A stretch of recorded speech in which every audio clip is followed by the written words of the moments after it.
quick look at the database. We're going to make a portion of it, and I'll explain what I mean by portion of it, available on the standard section of the WQS data page. Okay. The other choice that we have, and we've been debating this, is we've been trying to fold all the data into basically two common databases. I'm starting to draw a mental blank. What's the replacement for StoreApp? I want this. This is a question you should have the answer to. I know, but I'm drawing a mental blank right now. There's two federal databases. EQUIS is one, and another, replace StoreApp. I can't remember the name of it right now. If we can upload all of that data into those two databases in some coherent fashion, then it would be nationally, anybody would get it anywhere. Right? So there's some value to that, you know, as opposed to just making a little set of the data. The data set's huge, but making it available to the local audience. Maybe we have different input from some EPA guy in Cincinnati. You know, you should have thought about X. Yeah, thanks. So this will have all the QA, QC, everything in the database with each data point. So well, no, it won't show it in the database. To get into the database, we would have had to have gone through that qualification process. And if you want to know what the qualification process is, I can get you a copy of the DEQ QA data process. Okay. I just have a curiosity question. On your chart, you listed 15 things that were measured on the stretches of Silverbow Creek, and then you mentioned when you started you had 200 and some compounds, or that you 278, yeah. 278 that you measure for. So are these the 15 most important? And of the 278, do they vary through the year, like from month to month? And so how do you have a set time every June 1st you take a measurement so it's consistent? It's the database sampling. One of the things that we do is we look at when the data was taken, because maybe it was taken by USGS instead of DEQ or Fish, Wildlife, and Parks. We have to look at the flow at the time. Was it a peak flow? Was it at what we call 7Q10, average weekly flow for a tick? That's the idea. We like to take our samples at 7Q10. Okay. Doesn't happen very often. We try and come as close as possible. then what about organics? Okay.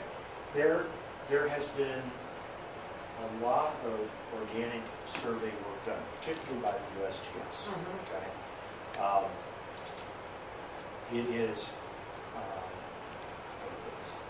It is not very broad in terms of time domain.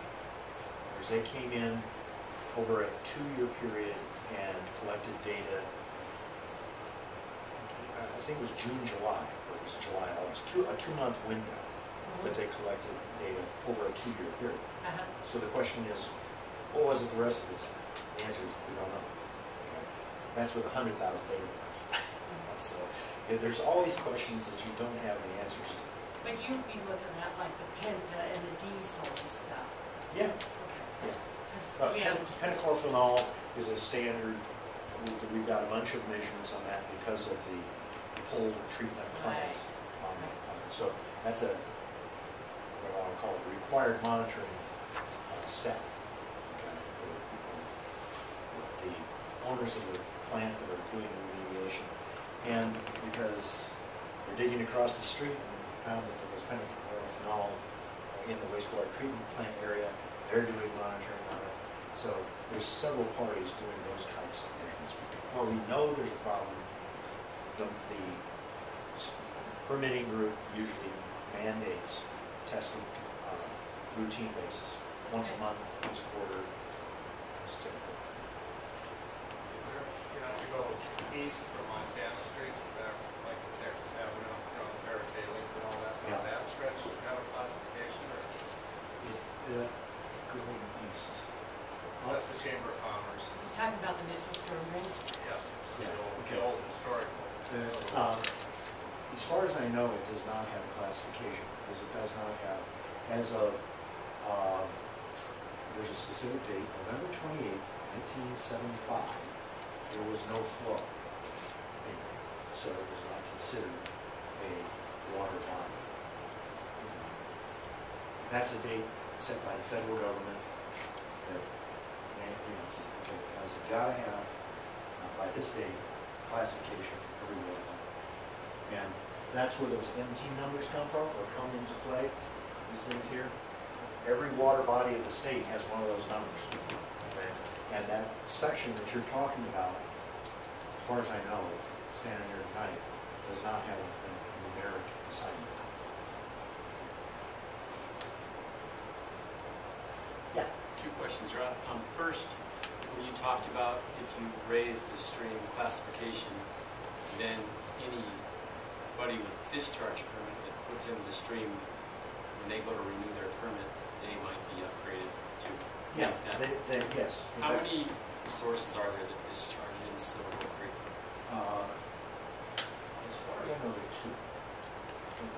REC, Silicon, and Butte Metro? Yeah. Okay, how about downstream past Clark Springs? There's several.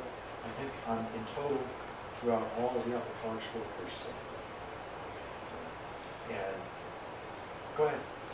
What about MSD during stormwater flow? I'm sorry. So it's not regulated at all? I mean, During okay. storm events, no, there's no regulation during the storm discharge. Although some of the numbers are pretty scary, just, Extremely. what you see in the metros, the output for what is the metro storm drain is like 1,000 times the level of the standard for common. So the fish studies that were done there in 2009, when we had a storm event, fish went within 4 hours. They were dead in the storm. It's the issue of, it's one of the principal issues that needs to be addressed.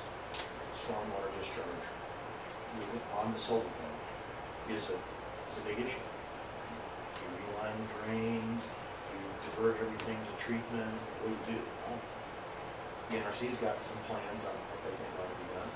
Moving a pair of tailings would help. Well, there's lots of things you can do to help the situation. Okay, Second question, I understand you're getting close to retirement, but your boss said you couldn't retire until you finish. That's true. Yes, that is true. I was threatened. I'm getting too old for this, that level of abuse. So I do plan on retiring at the end of next year, but Lord willing, the creek don't rise. I do hope to have all this through by that time. I have, I guess I'll call it 2 principal goals, or 3 actually. One is to get the final revisions to DEQ 7 completed. Second is to complete the technical analysis on Silverbone and possibly the entire Clarksville reclassification effort. And the third is to look at a biotic bleeding model and it's considered for the replacement as an alternative method within our regulations for copper processing. What kind of model? Biotic ligand model. It takes into account all of the chemistry that affects the ionic availability of copper. So if you have a lot of organics in water, you can tolerate, fish will tolerate a much higher level of copper. And current formula for measuring the copper standard only takes into effect hardness. The biotic ligand model measures 12 independent parameters and measures their effect on toxicity. It's a very complicated, but it's easy to run. There's a program to play it, the answer falls out the other end, but the science to develop it took almost 20 years. So you've seen all the data. I mean, are you going to recommend C2, C1? I mean, do you have any sense of? Well, one of the things that's important when you have this much information, okay, first of all, I need to be sure I'm asking the right questions, okay, of the data. Because, it's, again, garbage in, garbage out. Statistics lie and lie. How's that saying go? Lie with statistics or statistics lie or something. What you have to be very careful of is that you aren't just looking at a tree in the forest, okay? And so what we try and do in DEQ is, I'm going to make a presentation. It's Friday, Thursday, David, making a presentation with me. And I'm going to give an oral defense, basically. Here's the data that we have, this is what I considered, these are the options. What do you guys think? And then I'll say, are you nuts? You can't do that because X. And they may be right, because I've missed something completely. So if you ask me that question 2 weeks from now, I'd probably have a different answer than I would tonight.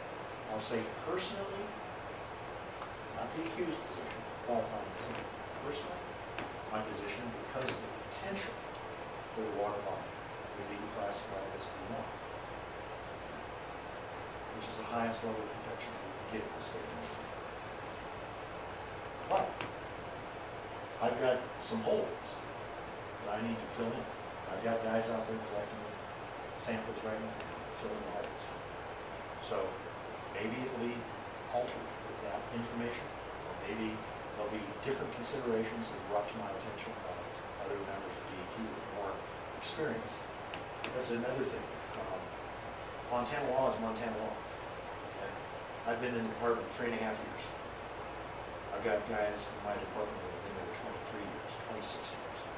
And they have a much better, what's called, understanding of the nuances of the law in Montana that might affect these classifications. Plus, we have different groups within DEQ. So for instance, I may think this is great. Everybody in water quality standards may think, Rod's right, this is the right answer. And then we talk to people in permitting and they say, are you crazy?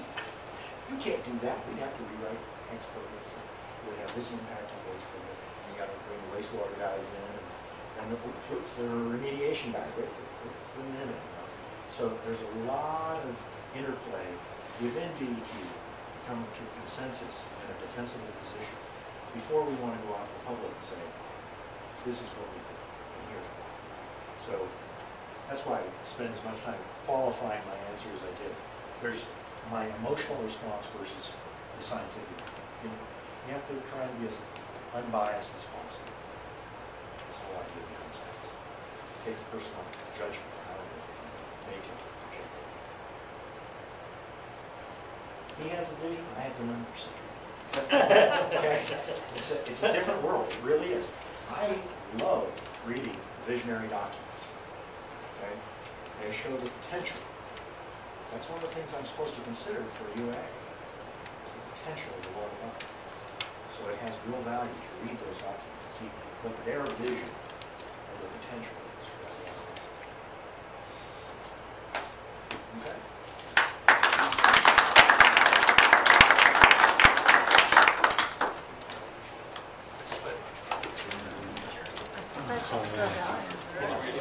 Little around so you can see everybody in the room.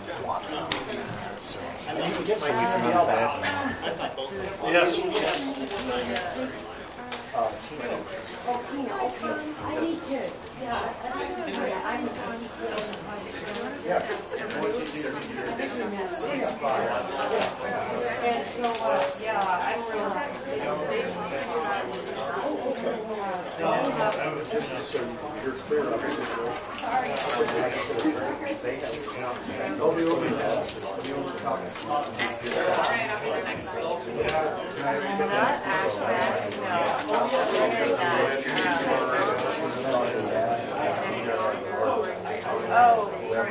Actually, a lot of people talking about that, and they said but